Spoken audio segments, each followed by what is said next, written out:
Jadi dugaan perlakuan istimewa terhadap Nikita Mirzani, jawabannya tidak ada perlakuan istimewa karena dia ditahan dan tahanannya pun juga sama begitu. Jadi tidak ada perlakuan istimewa terhadap penahanan Nikita Mirzani.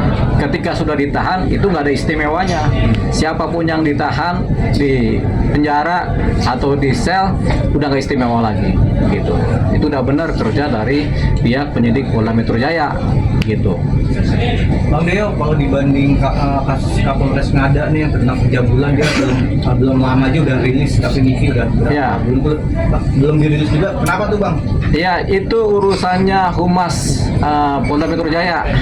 Jadi ada perkara yang kemudian dirilis karena kepentingan hukumnya, ada perkara yang tidak dirilis. Jadi tidak semua perkara harus dirilis. Itu jadi tergantung dari di Humas. Nah, kalau minta dirilis, teman-teman media bisa tanya kepada Kepala Humas Polda Metro Jaya. Pasti akan dirilis. Kalau sudah bertanya, Pak, mana rilisnya? Pasti mau nggak mau mereka akan merilis. Duduk soal perkaranya nih Nikita Mirzani. Karena mungkin belum ada yang meminta supaya dirilis, akhirnya ini masih dalam proses penanganan penyidikan begitu saja kan. Tapi nanti kalau ada teman-teman media yang minta kepada di Humas di Polda Metro Jaya, pasti dirilis oleh mereka begitu. Tinggal tanya, Pak, kapan dirilis? Nanti mereka akan kasih waktunya. Biasanya begitu. Bang Deo, ini kan juga sang putri Nikita Mirzani ini kan meminta penangguhan untuk ibunya gitu. Laura ini kan masih di bawah umur Bang, mungkin dari segi hukum sendiri akan disahkan atau gimana Bang? Jadi seseorang yang belum dewasa secara hukum tidak bisa bertindak sebagai subjek hukum dewasa. Jadi artinya ketika dia mengajukan tanda tangan dan belum punya KTP, tanda tangannya sebagai subjek hukum dewasa tidak berlaku. Nah, terhadap perkara-perkara hukum yang terkait utamanya misalnya pengajuan permohonan, pengajuan permintaan, pembuatan perjanjian, anak-anak yang belum dewasa, belum 17 tahun tidak bisa menandatangani perjanjian, baik perdata maupun pidana. Nah, si anaknya Nikita Mirzani kan masih di bawah umur, belum ada KTP, belum 17, jadi nggak bisa melakukan tindakan sebagai subjek hukum dewasa. Jadi tidak punya hak atau dianggap tidak sah kalau mengajukan surat-surat yang ditandatangani oleh yang bersangkutan dalam konteks yang sifatnya ada hukum-hukumnya gitu. Mungkin syarat-syarat untuk meminta penangguhan itu seperti apa sih Bang? Jadi begini, syarat permintaan penangguhan itu bisa diajukan oleh penasihat hukum, bisa diajukan oleh keluarga, bisa diajukan oleh RT RW, bisa juga oleh orang yang kenal dengan si tersangka yang bersangkutan, bisa juga oleh tersangka sendiri mengajukan. Cuman yang paling kuat mengajukan permohonan penangguhan penahanan itu adalah pihak keluarga dan atau penasihat hukumnya. Jadi biasanya itu penasihat hukum mengajukan permohonan dengan jaminan, keluarga mengajukan permohonan juga dengan jaminan. Jaminannya apa? Bisa jaminan uang, bisa jaminan badannya si pemohon. Nah, itu dia. Tapi yang jelas, apakah ini akan dikabulkan? Jawabannya sulit, khususnya terhadap kasus yang seperti yang dialami oleh Nikita Mirzani, yaitu kasus pemerasan. Itu kasus yang sulit untuk ditangguhkan. Bang, tapi kan melihat kasus ini kan kayaknya ada otak di balik semuanya, Bang. Gimana, Bang?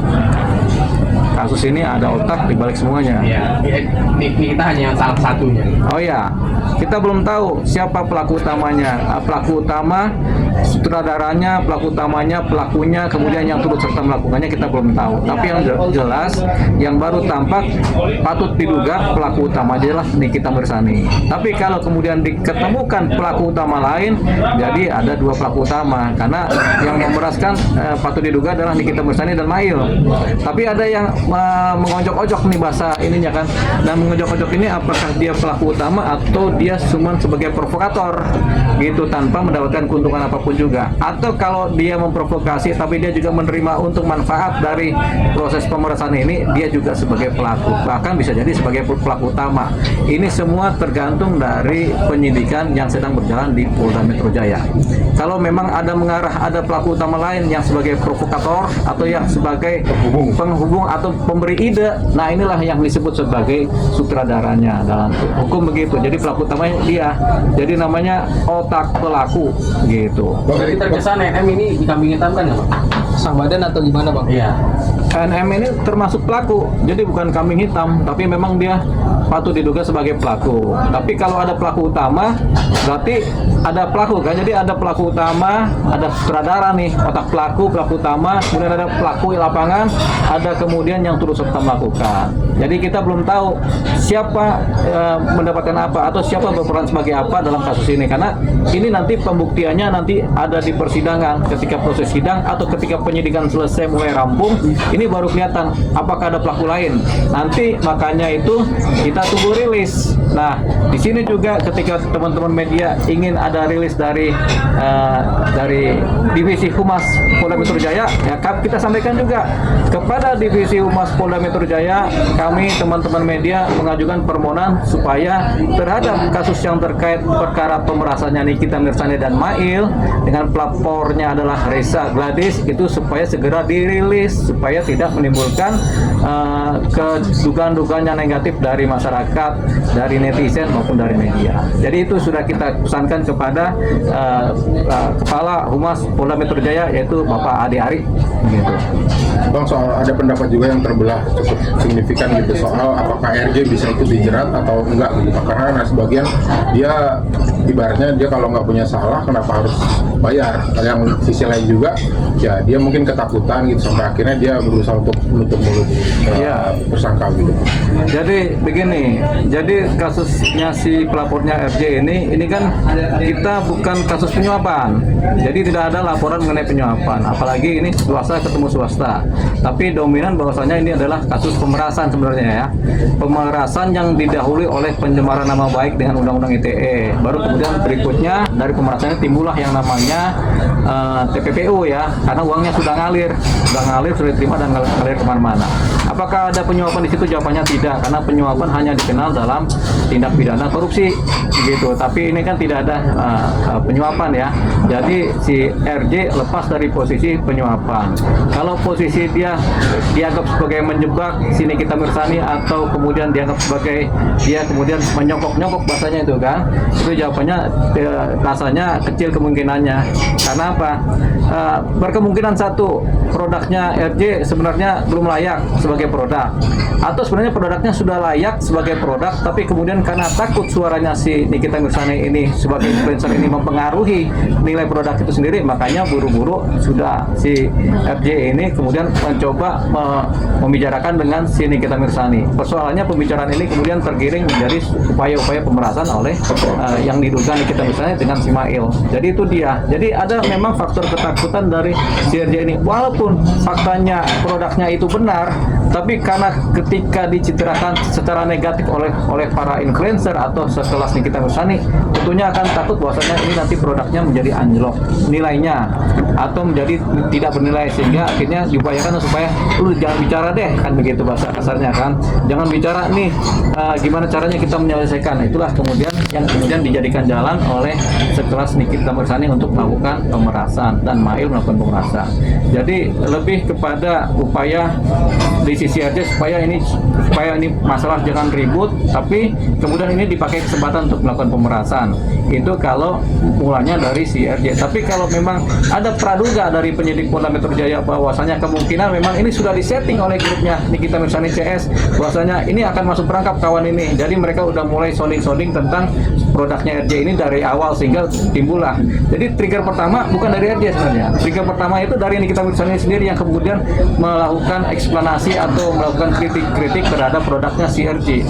Kan tidak dimulai dari RJ sendiri kan, dimulai dari Nikita Mirzani sendiri dan kelompoknya, sehingga ini kebawa si secara baik gitu. Jadi tetap ini disebut sebagai pemerasan karena ini pasti dimulai oleh trigger pencemaran nama baik yang diduga dilakukan oleh Nikita Mirzani. Nama baik apa? Nama baiknya si RJ dan nama baik produknya gitu. Jadi ini pertamanya sebenarnya mula-mula. Jadi bukan RJ tiba-tiba datang ke Nikita, tapi ada penyebabnya, yaitu ada trigger dari upaya-upaya penyampaian kritik produk yang kemudian bisa dianggap sebagai mencemarkan nama baik produknya dan orangnya. Bang, tadi kan tidak bisa dipenangkan Restoratif Justice Kasus pembunuhan tidak dikenal restoratif justice. Kasus pencurian juga. Kemudian kasus perkosaan juga tidak dikenal yang namanya restoratif justice. Restoratif justice itu hanya dikenal untuk kasus-kasus delik aduan. Delik aduan ini yaitu pertama pencemaran nama baik bisa diadakan restoratif justice. Tapi kalau pemerasannya tidak gitu. Nah, selain itu kasus perselingkuhan, perzinahan yang dasarnya adalah delik aduan bisa diadakan restoratif justice. Selain itu tidak ada perkara-perkara pidana yang kemudian punya posisi untuk di restoratif justice, Kak. Hanya dua tadi kan. Jadi yang tidak bisa pembunuhan, perkosaan, percabulan, pemerasan, pencurian, apalagi narkotika itu nggak bisa diadakan restoratif justice. Jadi ya sudah, posisi restoratif justice tidak ada. Kemudian kasus-kasus seperti ini juga tidak dikenal yang namanya penangguhan penahanan. Walaupun ada hak dari para tersangka ataupun keluarga ataupun penasihat hukum untuk mengajukan permohonan penangguhan penahanan, tapi kasus-kasus ini pada umumnya tidak dikenal penangguhan penahanan. Jadi di kita ini kemudian agak sulit mendapatkan penangguhan penahanan kecuali yang bersangkutan sakit parah atau ada apa, sehingga yang ada adalah pembantaran gitu di rumah sakit kepolisian. Bang, ganti topik bang.